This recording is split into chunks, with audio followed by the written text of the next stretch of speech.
do this season? What's that? How will your Dodgers do this season? Yeah, good question. I don't think anybody knows. Yeah, they got a brand new team. How you doing, CJ? All right, couple of questions for you. Did everybody make it through practice okay today? Yeah, we actually had a really good practice today. First real practice we've had in a couple of weeks. So the way the schedule plays out these days, it's so rare you get 2 days in between games, and so that gave us the opportunity to have a day off yesterday, followed by a good practice today. Get ready for tomorrow. What does one do at a real practice this time of year? Fundamental defensive drills, good film session, followed by working on the stuff that we watched on film at both ends, offense and defense. We had station work, so we had, 2 different groups going through an offensive station and a defensive station, and then just our basic fundamental stuff that we need to brush up on. Just one more, if that's okay. Jordan Poole is 1 3-pointer away from reaching 200 this season, which means he'll join Steph and Clay, who already have 200 threes. So potentially 3 teammates in one season with 200 threes. It's happened once in NBA history in 2014. What do you think about what that shows for your offense, and then that players get to be who they are and play their games all together? Who did it in 14? The Rockets. It was a James Harden team.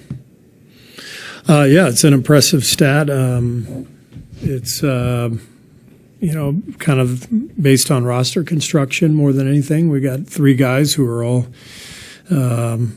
prolific 3-point shooters, and so it's a good stat. And I think I'm especially happy with Jordan's play. The season long numbers and stuff are one thing, but just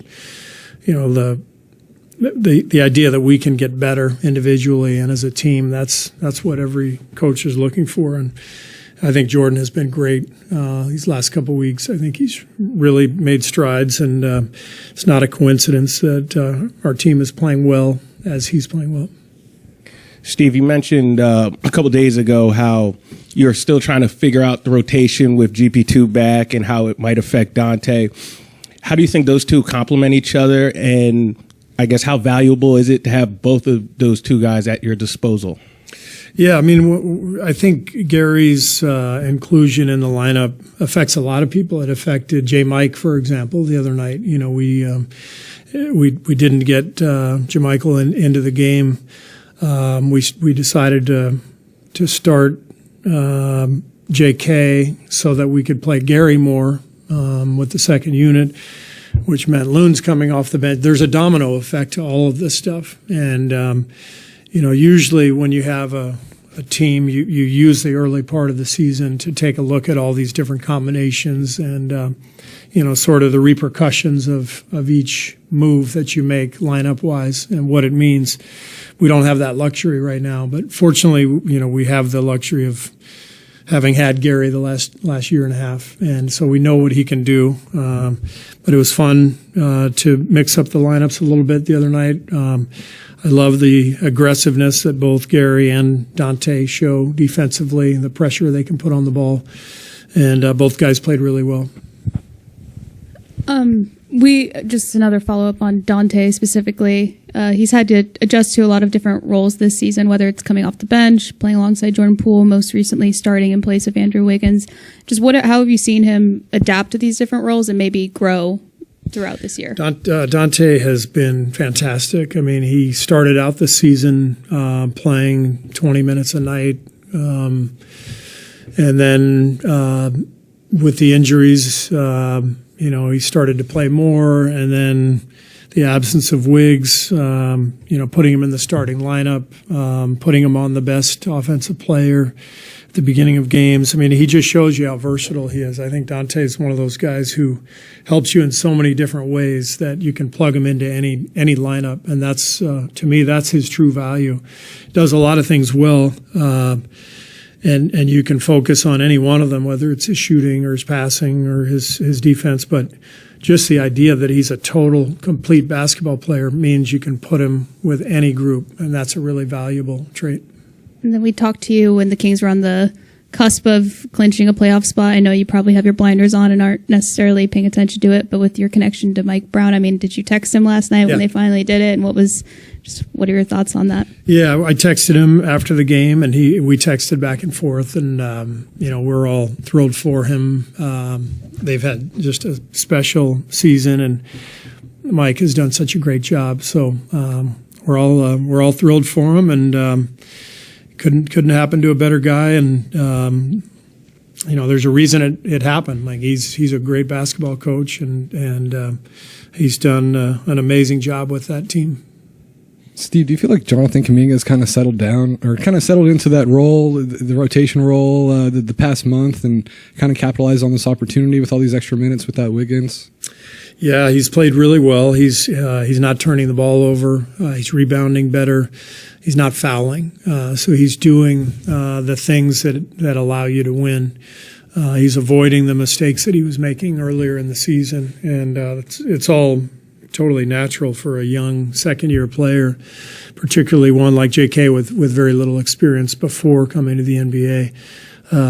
But it looks like things are slowing down for him, and he's understanding his role much better. And he made some really intriguing plays the other night, where instead of just accepting an open three early in the shot clock, he explored the offense a little bit, and he had one early where he moved it, he screened away, he got it back, then he ran a keep where he got a dunk. That's got to be his game. And when he makes plays like that, or in the second half when he's cutting to the rim, getting lobs from Draymond, that's where you can really see the progression he's made offensively. And then defensively, the clips are showing he's really making a concerted effort to defend without fouling, and he's understanding how players try to draw fouls. And so now he's beating them to the punch by avoiding that contact that he knows is coming. And I'm also working on a feature about him and just all the sacrifices he made coming here from Africa.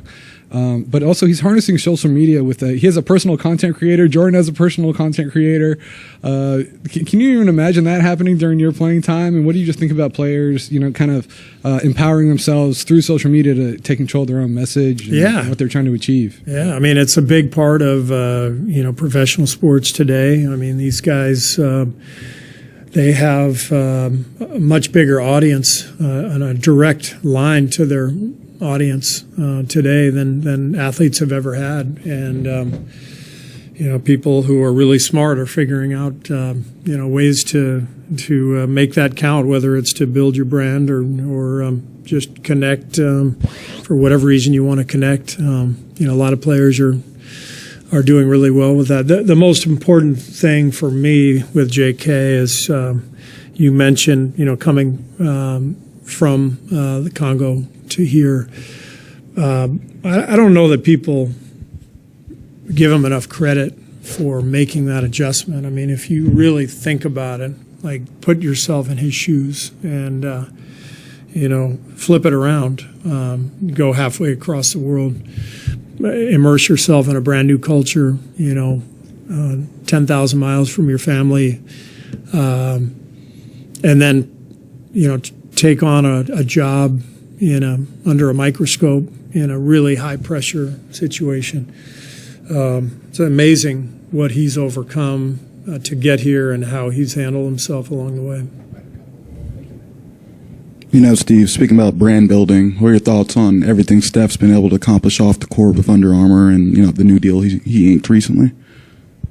I mean, Steph is he's a pretty incredible success story in so many ways, and doesn't surprise me. I mean, certain athletes kind of transcend their time in the spotlight. Michael Jordan is being one of them. Steph will be another one. Long after Steph plays in his last NBA game, I think he's still going to be a massive brand in and of himself. And there's a reason for that. I mean, he's charismatic, but he's authentic. People see that authenticity, and they see his compassion. They see his how much he cares for people, and then they love watching him play. So Steph deserves everything he's getting. Just wanted to go back to Dante. What have you discovered about the perspective he's brought to this season? Because he had a trade in his past, had some injuries in his past, and then now, as Matty was talking about, with his roles changing, he seems like a guy who's light on the grumbles. Yeah, I think the idea for Dante, he almost went to Detroit, I think, and then he decided to sign here, and the whole idea was to rebuild, his own place in the league. He had a great start in Milwaukee, and then the injuries the last couple of years have really set him back. So this has been a wildly successful year for Dante, reestablishing his place in the league, reestablishing his value.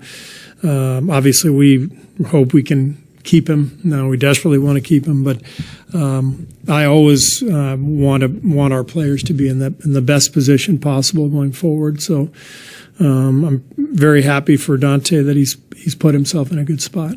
Scott? With Kuminga, how does his education take place? Obviously, there's nothing like game reps, but you guys don't practice that much. Right. So do you coach him up? Do you guys have film sessions with him, or what goes on behind the scenes? Yeah, a lot of film sessions, individually, and then and team film sessions. Sometimes I'll text him and just literally record a clip off of my computer on my phone, and I'll send him a clip, and I'll say, hey, what do you think about this one, or make a point that I want him to make sure he's getting. I know some of the other coaches do that too. So there's just so much being thrown at him. It can be overwhelming, but I love that over the last month or two, he's been able to see the results of all that work, and the success is coming, and it's allowing him to really appreciate the process and understand that there's still a long way to go, but that's a good thing because that means he can get that much better. Thanks.